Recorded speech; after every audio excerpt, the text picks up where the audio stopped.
আসসালামু আলাইকুম। একটা জিনিস আপনাদেরকে দেখাই, এই দেখেন বিদেশের মাটিতে মানুষ কত রিস্ক নিয়ে, জীবনের রিস্ক নিয়ে কাজ করে। এই যে দেখতেছেন ক্যারেনের ভিতরে একটা ঘর।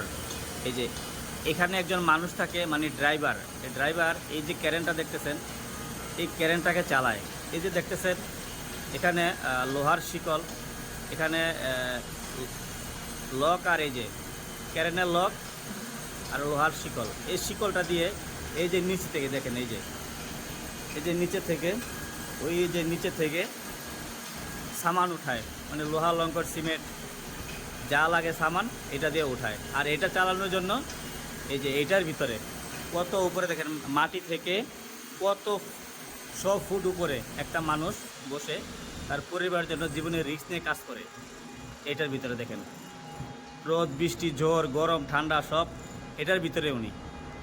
তাহলে একজন প্রবাসী কতটুকু কষ্ট করে তার পরিবারের জন্য, তারপরেও প্রবাসীদের কোনো মূল্যায়ন নেই তার পরিবারের কাছে।